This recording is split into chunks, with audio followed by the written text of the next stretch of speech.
మా అందరికీ నమస్కారం. ఒక మాటలో చెప్పాలంటే ఈరోజు పవిత్రమైన రోజు. ఇది నేను ఎందుకు చెప్తున్నానంటే దశాబ్దాలుగా మనకున్న కళ 100 పడకల ప్రభుత్వ ఆసుపత్రికి ఈరోజు నేను శంకుస్థాపన చేసి ఇక్కడికి వస్తాం జరిగింది. ఎప్పుడైతే నేను కేబినెట్ మీటింగ్లో మంగళగిరి నియోజకవర్గానికి 100 పడకల హాస్పిటల్ ఫైల్ క్లియర్ చేసుకున్నాను. ఆనాడు చంద్రబాబు నాయుడు గారు గౌరవ ముఖ్యమంత్రి వర్యులు కేవలం ఒక్క మంగళగిరిలోనే కాదు రాష్ట్రంలో ఉన్న 175 నియోజకవర్గాల్లో ప్రతి నియోజకవర్గంలో 100 పడకల ప్రభుత్వ ఆసుపత్రి కట్టాలని నిర్ణయం తీసుకుంటాం జరిగింది. ఈ మాట నేను మీకు ఎందుకు చెప్తున్నానంటే ఈ రోజు మంగళగిరి చేసేది రేపు రాష్ట్రం అంతా చేసే పరిస్థితికి మనందరం వచ్చాం. తల్లి, మన జీవిత ప్రయాణంలో అనేక నిర్ణయాలు తీసుకుంటాం. ఆ నిర్ణయాల పట్ల మన జీవితం నడుస్తుంది. 2019లో నేను ఒక నిర్ణయం తీసుకున్నా, మంగళగిరి నియోజకవర్గంలో పోటీ చేయాలని. కరెక్ట్గా 21 రోజుల ముందల తెలుగుదేశం పార్టీ అభ్యర్థిగా మీ ముందల నిలబడ్డా.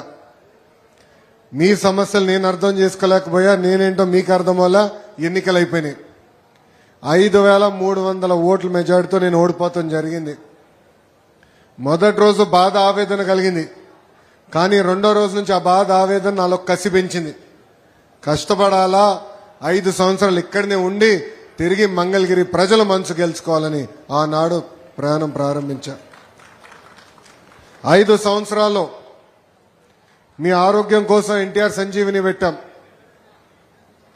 నీటి సమస్య ఉంటే ఉచితంగా నీళ్ల ట్యాంకర్లు పెట్టాం.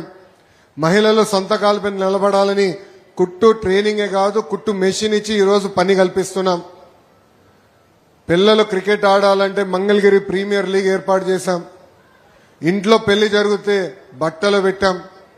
కోవిడ్ వస్తే ఏకంగా ఆనాడు ప్రభుత్వం సరిగా స్పందించపోయినా ఆక్సిజన్ సిలిండర్లు కానీ అమెరికా డాక్టర్ల ద్వారా కూడా కన్సల్టేషన్ అందించాం.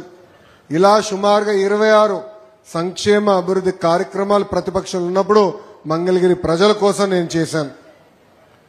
ఆనాడు మనందరం అనేక విషయాల గురించి మాట్లాడుకున్నాం. కరెక్ట్గా 2024 ఎన్నికలు వచ్చినప్పుడు మీ ముందరకు వచ్చా. మీరందరూ రచ్చబండలో ఒకటే కోరారు, మేము నివసిస్తున్న ప్రాంతంలో మా ఇల్లుని రెగ్యులరైజ్ చేసి మాకు మీరు పట్టా కల్పించండి ఆనాడు మీరు కోరారు.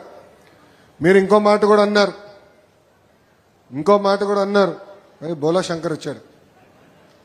గౌరవనీయులు రెవెన్యూ శాఖ మార్చులు అనగాని సత్యప్రసాద్ గారికి నా హృదయపూర్వక నమస్కారాలు, ధన్యవాదములు. గట్టిగా చప్పట్లు కొట్టాలమ్మా. ఈయన వల్లనే అయింది ఈ కార్యక్రమం. నేను మొత్తుకుంటున్నా రమ్మని రాట్లా, సిగ్గుపడుతున్నాడు మా బోలా శంకర్. ముందల రాన్నా, వరదల్లాలి.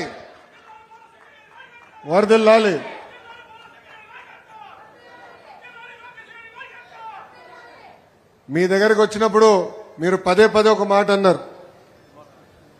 ఇక్కడనే మా కుటుంబాలు ఉన్నాయి, స్నేహితులు ఉన్నారు, ఇక్కడి నుంచి పనికి వెళ్తాం కూడా మాకు చాలా సులభంగా ఉండను. ఆనాడు మీకు చెప్పా, అన్ని నేను ఒకేసారి చేయలేను, కొన్ని సంవత్సరం లోపల చేయొచ్చు, కొన్ని 2 సంవత్సరాలు పడతాయి. అటవీ భూమి అదేవిధంగా చెరువు ఉంటే అది కొంచెం ఎక్కువ సమయం పడుతుందని ఆనాడే హామీ ఇచ్చిన హామీ మేరకు ఈరోజు నేను గర్వంగా చెప్పుకెళ్తున్నా. సంవత్సరం పూర్తయ్యే లోపలనే 3000 కుటుంబాలకి ఈరోజు బట్టలు పెట్టి పసుపు కుంకాలతో కూటమి ప్రభుత్వం మీకు పట్టాలు అందజేస్తుంది. అమ్మా, మీరందరూ ఒక్కసారి గుండెపైన చేయబెట్టుకుని ఆలోచించండి. ఈ కార్యక్రమం ప్రారంభించేటప్పుడు తెలుగుదేశం పార్టీ నాయకులు, జనసేన పార్టీ నాయకులు, బీజేపీ నాయకులు మీ ఇంటికి వచ్చారు, కొలతలు తీసుకున్నారు అధికారులతో సహా. మీ దగ్గర నుంచి ఒక కప్పు కాఫీ తాగలా, ఒక వాటర్ బాటిల్ కూడా తీసుకోలేదు తల్లి. అంటే ఒక పారదర్శకంగా రాష్ట్రం మొత్తం మన వైపు చూసి ఇట్లా చేయొచ్చా, ఇంత బాగా చేయొచ్చా అని ఆలోచించే విధంగా మేము చేశాం తల్లి. ఈరోజు దాదాపు చిల్లపల్లి గారు చెప్పినట్లు 1000 కోట్ల విలువైన భూమిని మీకు శాశ్వత హక్కు కూటమి ప్రభుత్వం కల్పిస్తుంది. తల్లి, ఈరోజు ఇస్తున్నాం మీ పట్టా. 2 వారాల తర్వాత వెళ్ళి రిజిస్టర్ చేసుకోవచ్చు. 2 సంవత్సరాల తర్వాత అమ్మే హక్కు కూడా మీకు వస్తుంది. అలా అని మీరు అమ్మద్దమ్మా, ఎవరు అమ్మద్దు. ఎందుకంటే రాష్ట్రం మొత్తం మంగళగిరి వైపు చూస్తుంది తల్లి. అమ్మా నాడు చెప్పా, భూగర్భ డ్రైనేజ్ సమస్య ఉంది, తాగునీరు సమస్య ఉంది. అందుకే నేను గౌరవ ముఖ్యమంత్రి గారితో అదేవిధంగా మున్సిపల్ అడ్మినిస్ట్రేషన్ శాఖ మార్చులు నారాయణ గారితో మాట్లాడి మంగళగిరి కోసం ఒక కొత్త ప్రాజెక్ట్ తీసుకొస్తున్నాం. అది భూగర్భ డ్రైనేజ్, భూగర్భ నీరు, భూగర్భ గ్యాస్, భూగర్భ విద్యుత్ కూడా మంగళగిరి ప్రజలకి మేము అందించబోతున్నాం. ఆ కార్యక్రమం వచ్చే జూన్ మాసం నుంచి ప్రారంభిస్తున్నాం. తల్లి పిల్లలు ఆడుకునేదానికి పార్కులు ఏర్పాటు చేస్తున్నాం. మన మంగళగిరిలో అనేక చెరువులు ఉన్నాయి, ఆ చెరువులను అభివృద్ధి చేస్తున్నాం. ఇంకో పక్కన లక్ష్మీ నరసింహస్వామి గుడి కూడా ఉంది, గుడి కూడా అభివృద్ధి చేసడానికి మాస్టర్ ప్లాన్ రూపొందించాం. ఇట్లా ఇచ్చిన ప్రతి హామీ ఒక పద్ధతి ప్రకారం మీ లోకేష్ నిలబెట్టుకుంటూ వెళ్తున్నాడు. అమ్మా 2019లో నేను ఓడిపోయినప్పుడు అందరు ఎగతాళి చేశారు. అన్నగాని గారు ఆనాడు ఎమ్మెల్యేగా ఉన్నారు తెలుగుదేశం పార్టీ నుంచి.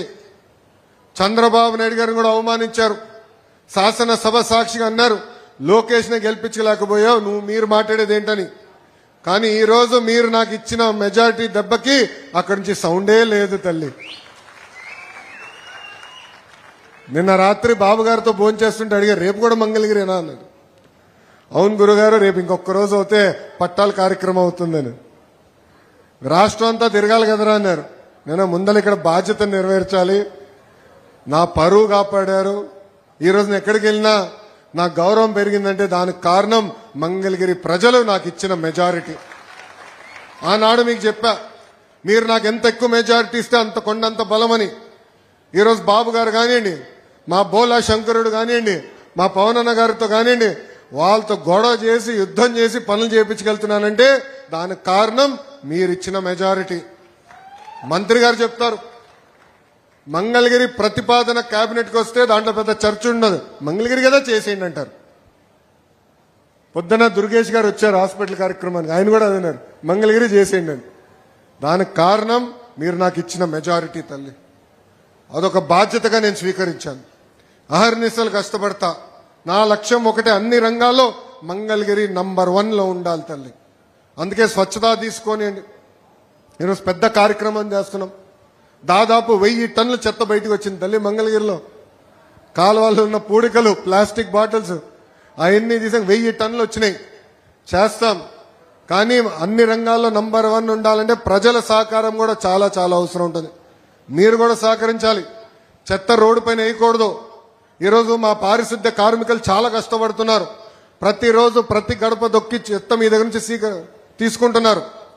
అందుకే దయచేసి చెత్త ఏమైనా వేయాలంటే రోడ్డు పైన కాదు, ఇంట్లో పెట్టుకోండి. పొద్దున మా పారిశుద్ధ్య కార్మికులు వచ్చి మీ దగ్గర చెత్త పట్టుకెళ్తారు. సంవత్సరం నేను ఈ కార్యక్రమం చేస్తా తల్లి. 2వ సంవత్సరం నేను కర్ర పట్టుకుని తిరుగుతా తల్లి. అందరు నవ్వుతున్నారు. కర్ర పట్టుకుని తిరుగుతా. ఎవరిని ఇంటి ముందు చెత్త ఉంటే మీ ఇంట్లోకి వస్తా, మిమ్మల్ని బయటికి తీసుకొచ్చి మీరు నేను ఇద్దరం కలిసి చెత్త ఎత్తుతాం. ఎందుకంటే పారదర్శకంగా ఉండాలంటే ప్రజల సహకారం నాకు చాలా అవసరం. ఈరోజు రాజధాని పనులు కూడా అన్ని మొదలైపోతున్నాయి. మంగళగిరికి అద్భుతమైన అవకాశం ఉంది అభివృద్ధి చెందేదానికి. పెద్ద పెద్ద ప్రాజెక్టులు వస్తున్నాయి. అనేక పరిశ్రమలు నేను తీసుకొస్తా, పిల్లలకు ఉద్యోగాలు కల్పిస్తా. కానీ అన్ని సాధించాలంటే మంగళగిరి ప్రజల సహకారం నాకు చాలా అవసరం. స్వచ్ఛత ఒక ఉదాహరణ మాత్రమే. రాబోయే రోజులు అన్ని కార్యక్రమాలు మన భాగస్వామ్యం అవుతాం. ఎక్కడికి వెళ్ళినా మంగళగిరి పేరు వినపడాలి. ఏ కార్యక్రమం చేసినా మంగళగిరి పేరు వినపడాలి. దానికి నేను అహర్నిశలు కష్టపడతా. నాకు మీ సహకారం ఉంటుందని ఆశిస్తూ గౌరవ బోలా శంకరుడు అంటాను. ఎందుకంటే చాలా సరదాగా ఉంటారు. కష్టకాలాల్లో తెలుగుదేశం పార్టీకి గౌరవ ఇప్పుడు ముఖ్యమంత్రి, ఆనాడు ప్రతిపక్ష నేతకి చంద్రబాబు నాయుడు గారికి అండగా నిలబడిన వ్యక్తి మా అనగాని సత్యప్రసాద్ గారు. తల్లి ఆ రోజు శాసనసభ సాక్షిగా మా తల్లిని అవమానించినప్పుడు బాబు గారికి అండగా నిలబడింది సత్యన్న. రాజధాని విషయంలో కూడా కౌన్సిల్లో మేము యుద్ధం చేస్తుంటే గ్యాలరీకి బాబు గారు వస్తే ఆయన చుట్టుముట్టేదానికి వైకాపా శాసనసభ్యులు వచ్చారు. మనోడిది భారీ పర్సనాలిటీ కదా, వచ్చి అడ్డంగా నిలబడ్డాడు. నన్ను దాటి వెళ్ళాలరా బాబు గారి దగ్గరికి, మీ తోలు వలుస్తా అని చెప్పిన వ్యక్తి మా అనగాని సత్యప్రసాద్ గారు. రెవెన్యూ మార్చులు ఈ కార్యక్రమం జయప్రదం అయిందంటే మనం చేయగలుగుతున్నాం అంటే దానికి కారణం ఆయన ప్రోత్సాహం. ఎప్పుడు ఫోన్ చేసినా ఎప్పుడు మెసేజ్ పెట్టినా ఇసుకోకుండా ఓపిక్గా ఫైల్ ని సెక్షన్ నుంచి కేబినెట్ వరకు తీసుకొచ్చి కేవలం మంగళగిరి ప్రజలకే కాదు ఆంధ్ర ప్రజలకి ఆయన చేసిన మేలు మనందరం మరవలేమని ఈ సభాముఖం తెలుపుకుంటూ గౌరవ మంత్రివర్యులు బోలా శంకరుడు అనగాని సత్యప్రసాద్ గారు 2 మాటలు మాట్లాడవలసిందిగా నేను కోరుతున్నా. 2 మాటలే అన్నారు, కొంచెం 2 ఎక్కువ మాట్లాడతాను. ముందుగా